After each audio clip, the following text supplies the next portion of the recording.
Good evening, everybody.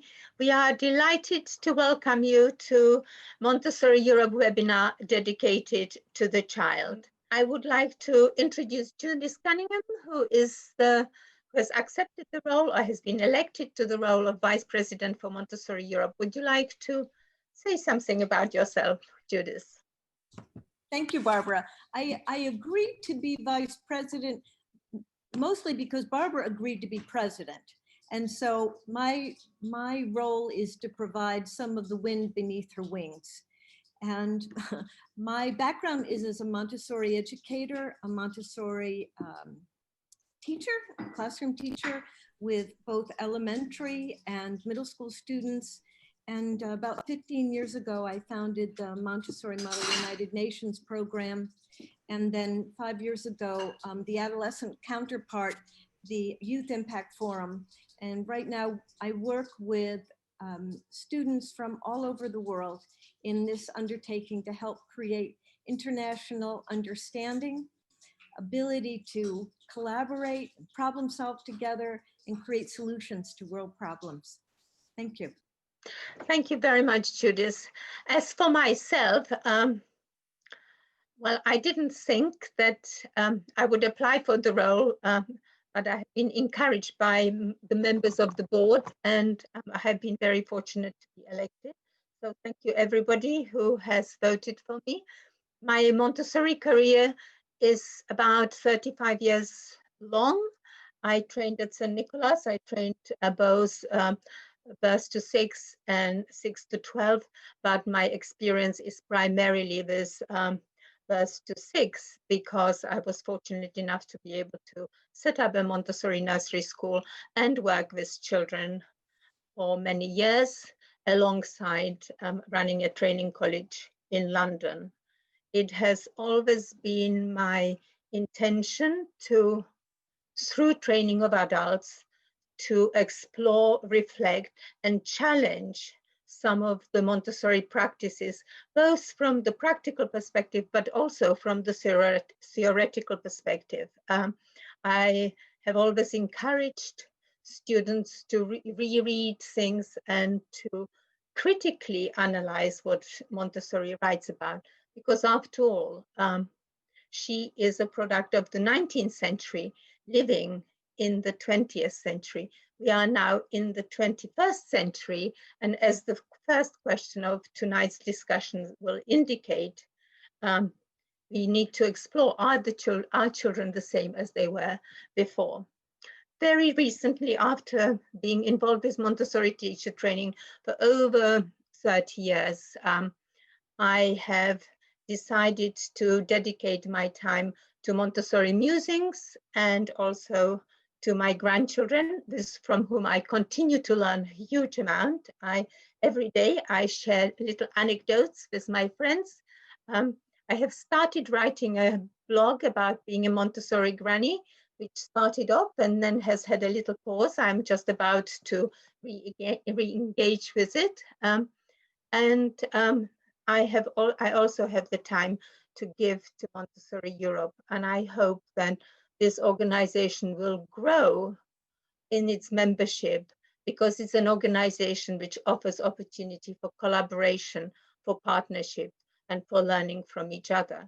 And this is one of the reasons why we have decided to revisit the discussion panels from Montessori Everywhere, because that whole day was based on a collaboration and real partnership between respectful Montessori practitioners. And I think for me, those are very important elements of Montessori and what Montessori means to all of us today. But I think it's enough about me. I would love to introduce Andrea Lulka, who is Mexican by birth, but lives in Toronto and has initiated Montessori Teachers Facebook page, but also the first time I have met her was through Integrating Montessori. Again, very, very interesting group of people who are engaged in challenging and thinking about Montessori practice in the 21st century. I am so excited that these series are going to be happening. I told Barbara and Wendelin, I think this is just the best possible use of these panel discussions. When Barbara and I were working to put the panels together for Montessori Everywhere, we were really intentional in the people we invited and in the kinds of questions that we wanted posed to them.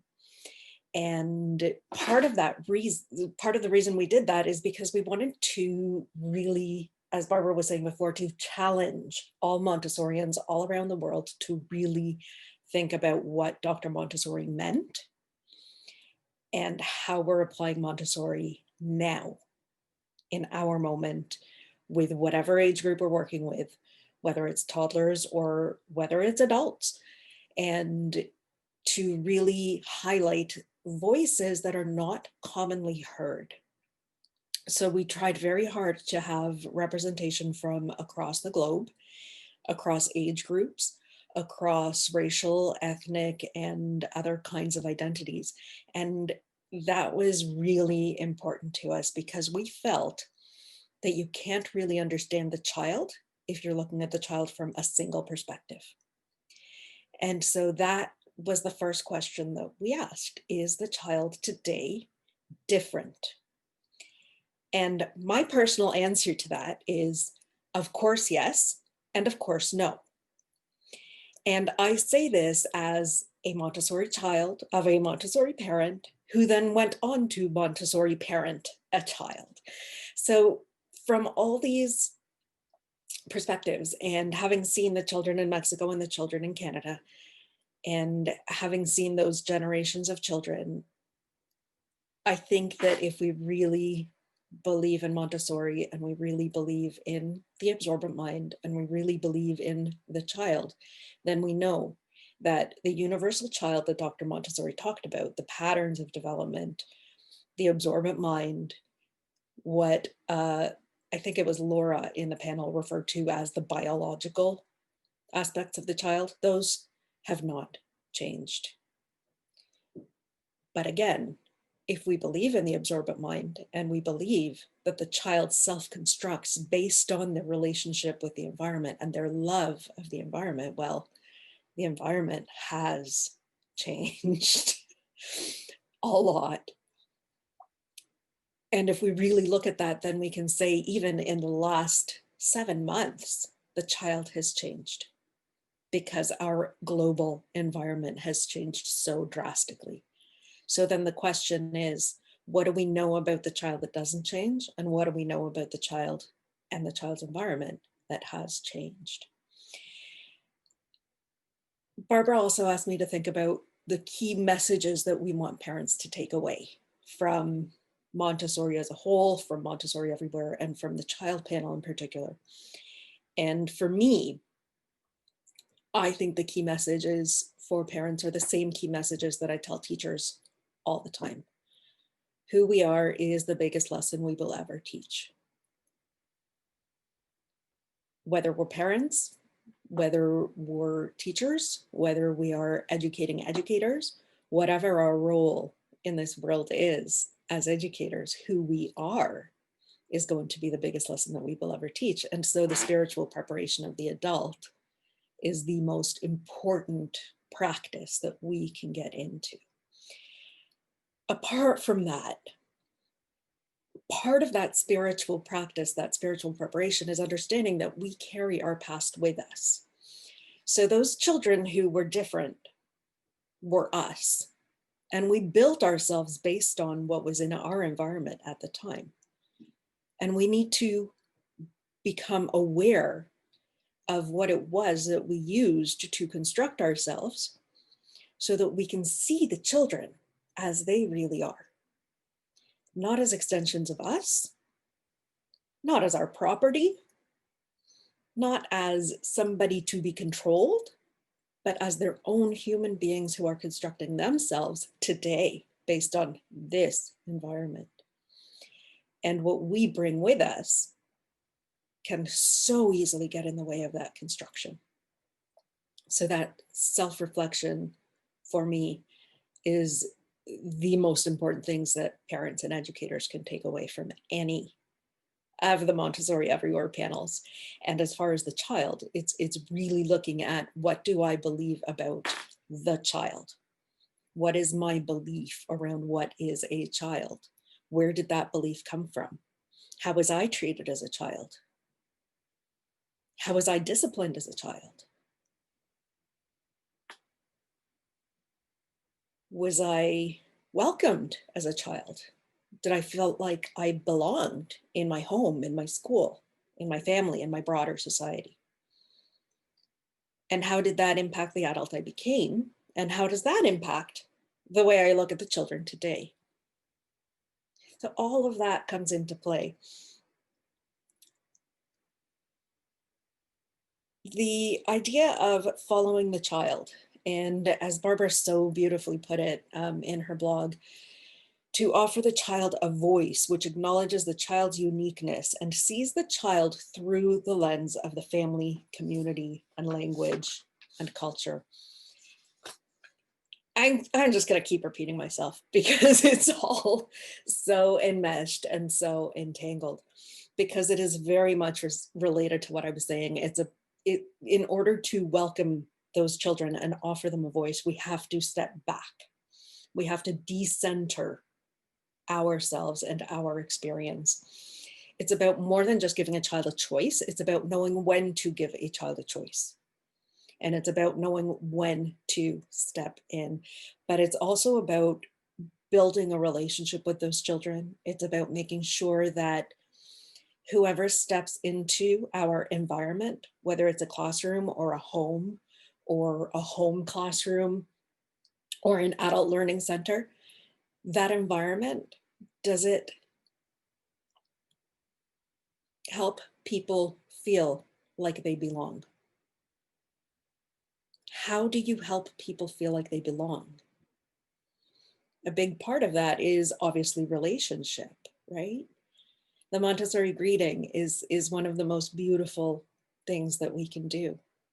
Acknowledging, looking a person in the eye, valuing them in a way that is comfortable to them.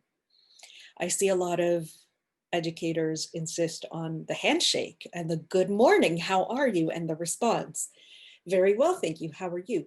What is the purpose of this greeting though? Is the purpose of this greeting to get them to parrot back to us what we want to hear? The morning greeting can be a smile across the room. It is what is comfortable for that child.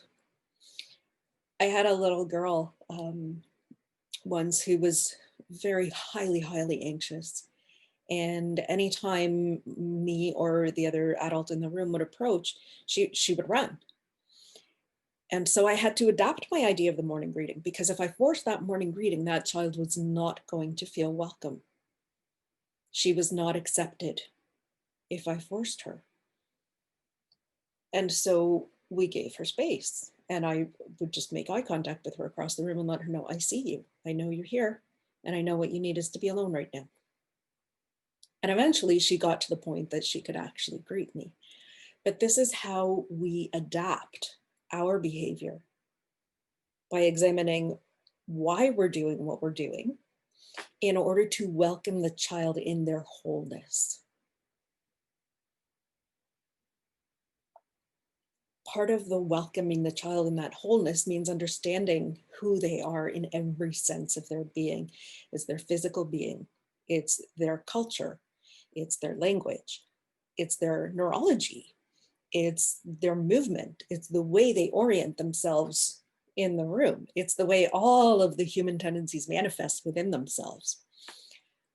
When we can really see each of those elements in a child and just let them be that, and still welcome them and let them know they belong, that is when we are really giving that child that voice and that validation to be who they are meant to be.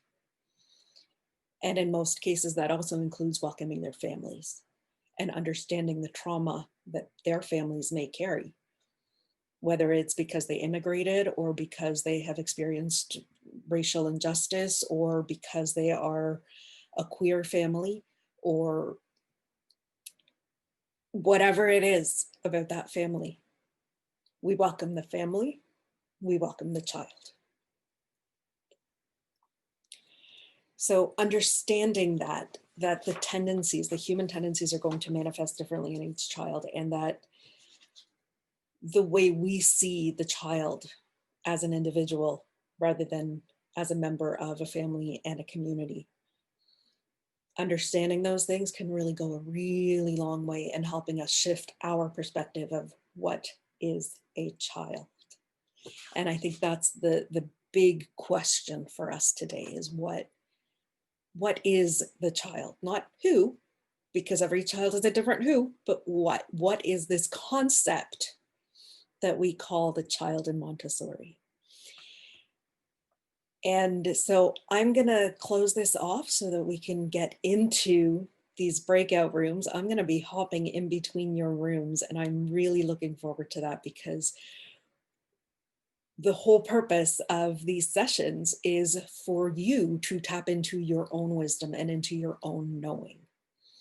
So in your conversations, that's what we are inviting you to do. We're inviting you to sit with the 4 questions that Barbara posed. Can we put those in the chat?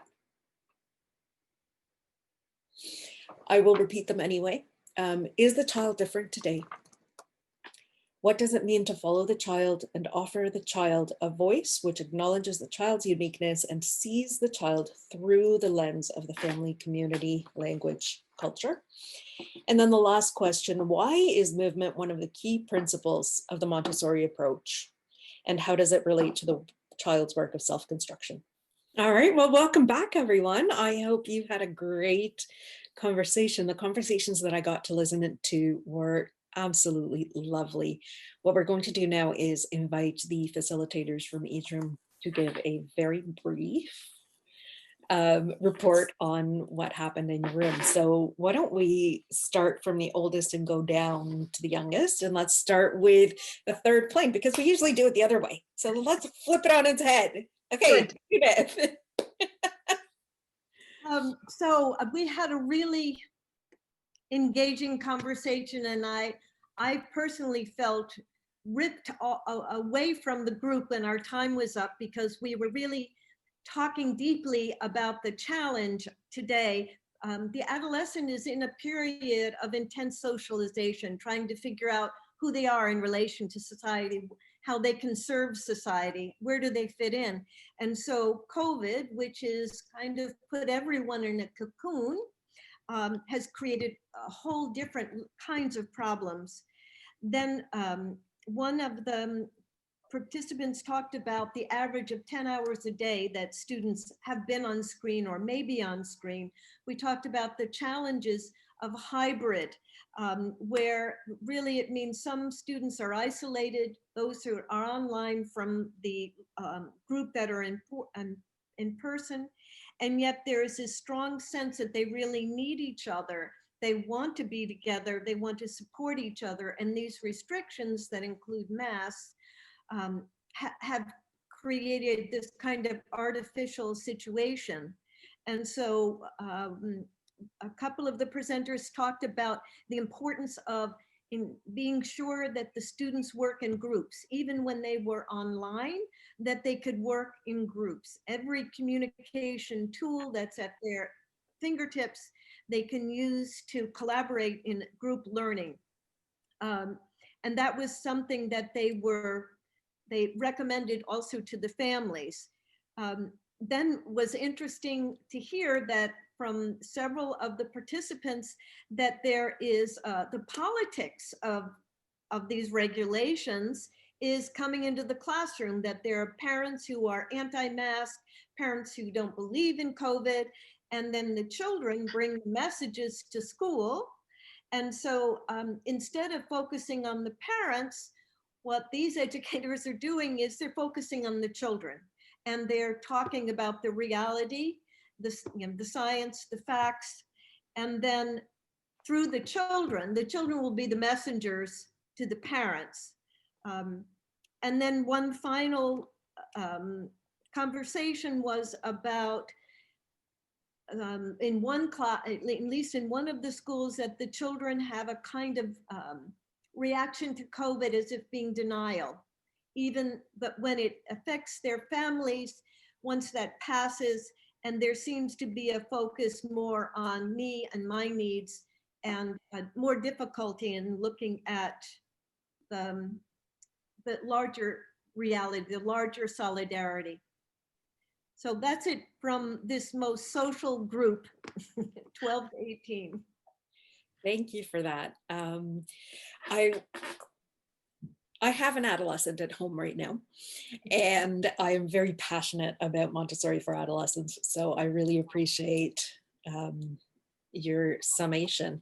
I think actually when it comes to the question, has the child changed from Dr. Montessori's age to today, I think the adolescent is the group where that is the most evident, because on a societal level, the role of the adolescent is so different today from what it was when Dr. Montessori was working. And so that's one of my most preferred topics of discussion, shall we say.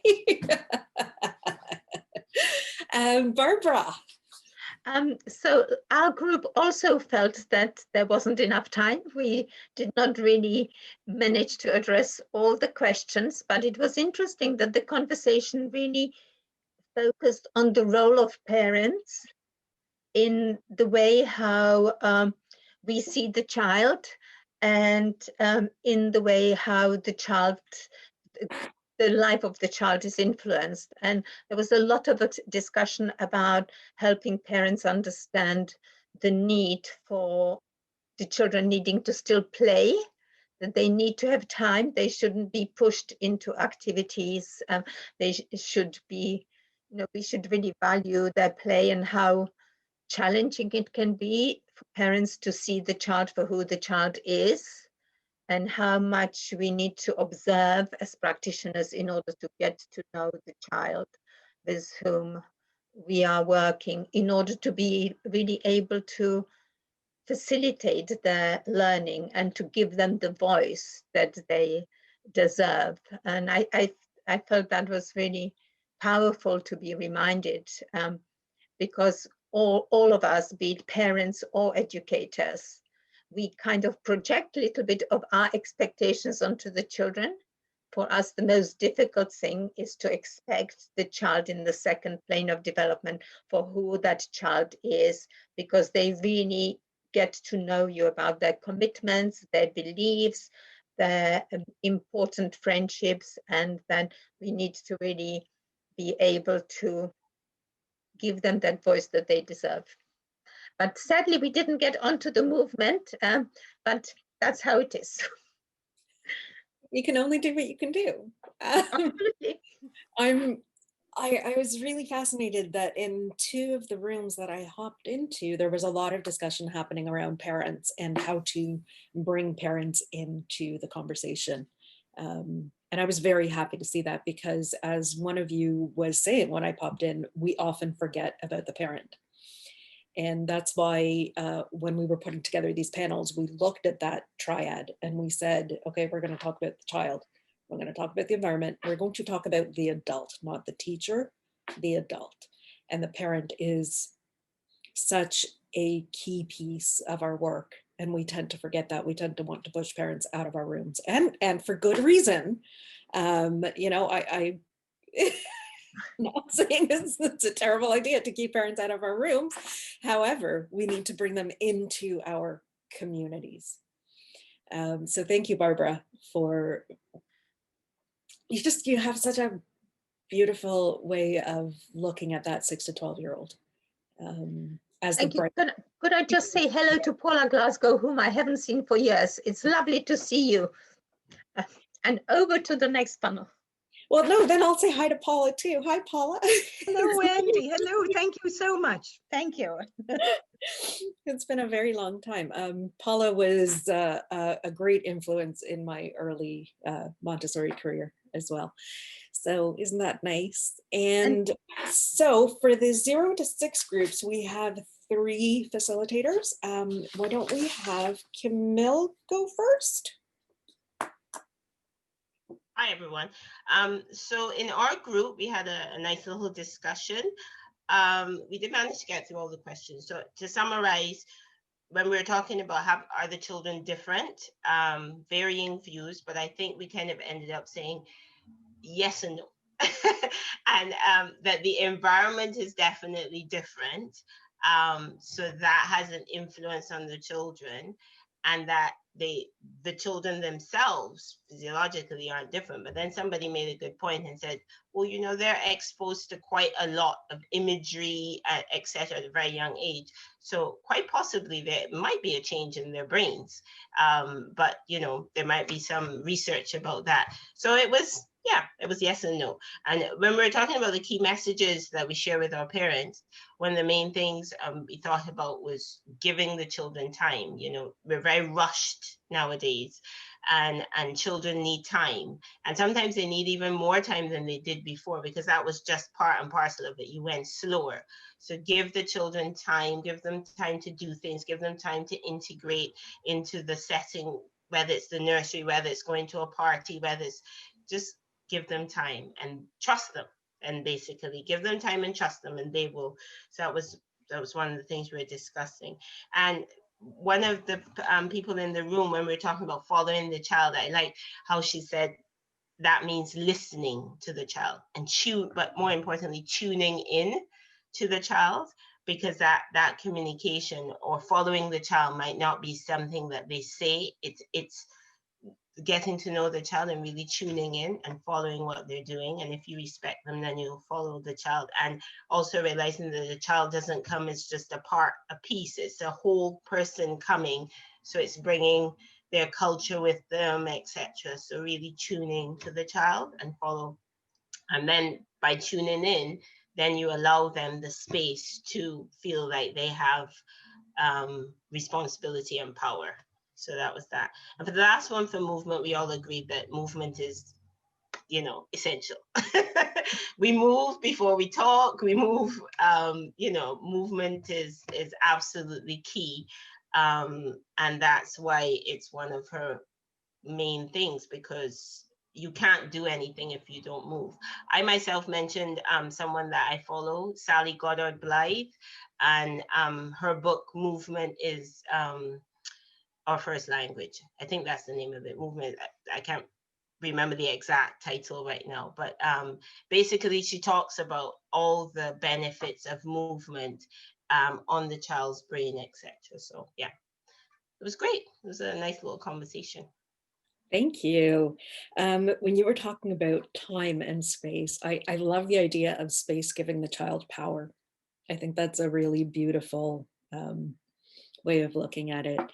And time. My friend Matt Bronsel is often talking about how one of the greatest gifts that Montessori gives the child is time. And it's time in terms of the extended work period. It's time in terms of the 3 years to, you know, cycle through the environment, and just time. What a gift that we get to give. Thank you. Sarah Ollie.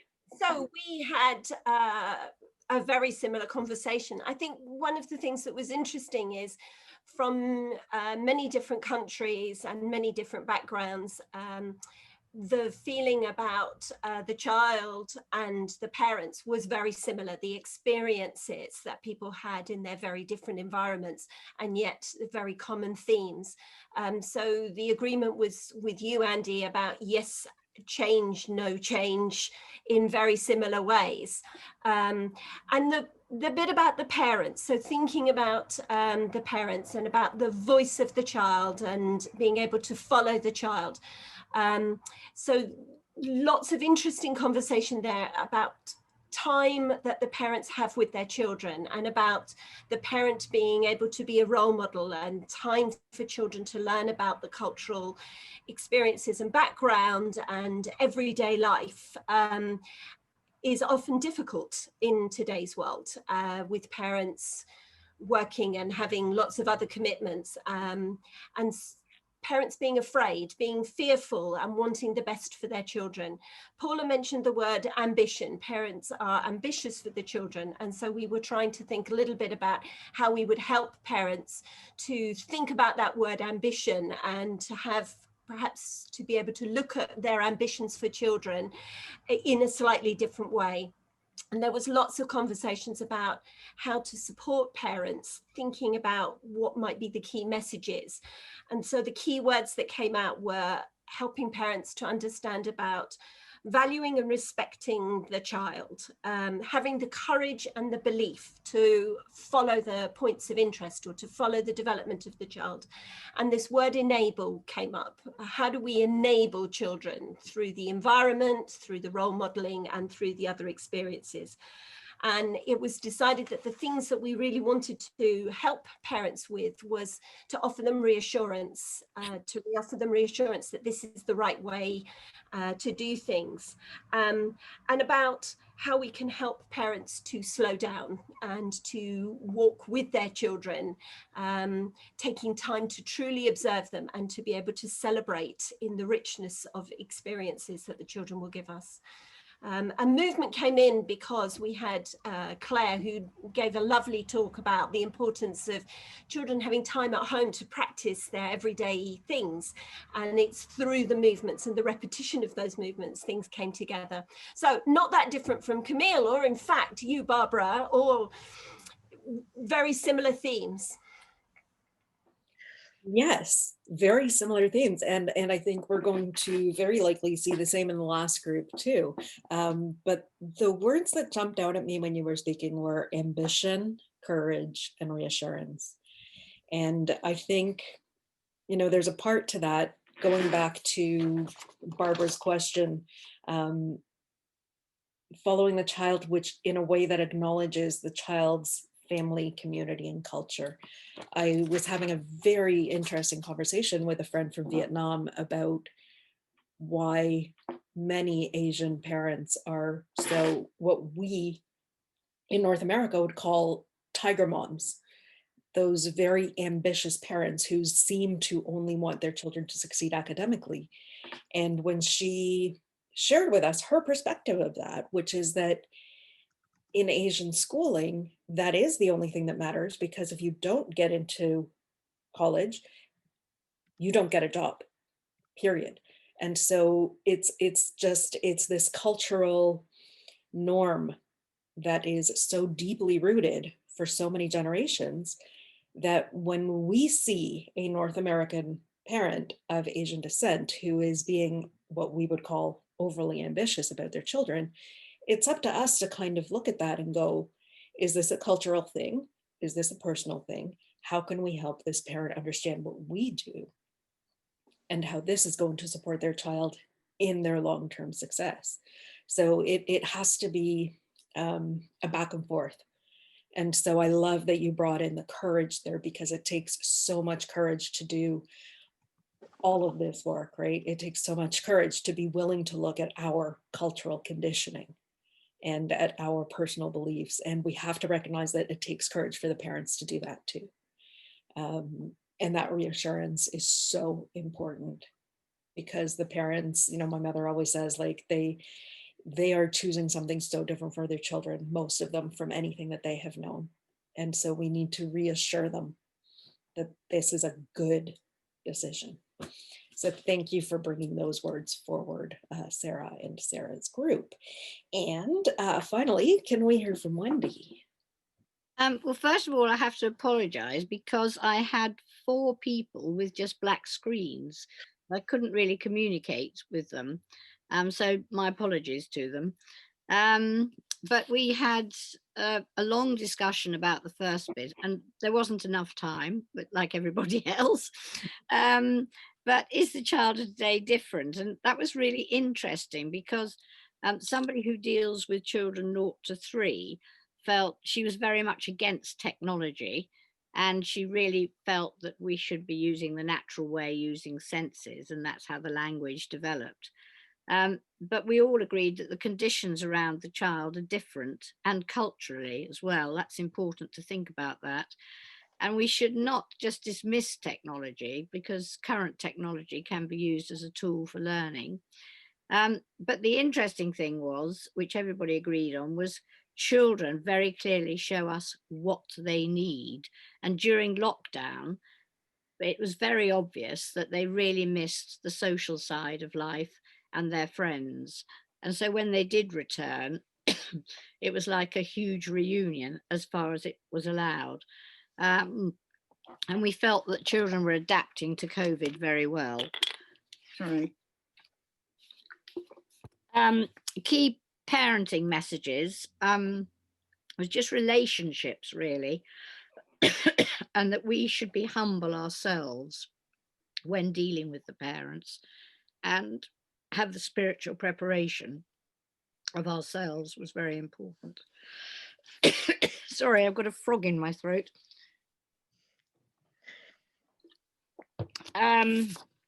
Then we did have a little time on following the child, and we all felt it was really important to make our relationships with the child, and also offering the child time for us to listen, time for us to be with them, stepping back.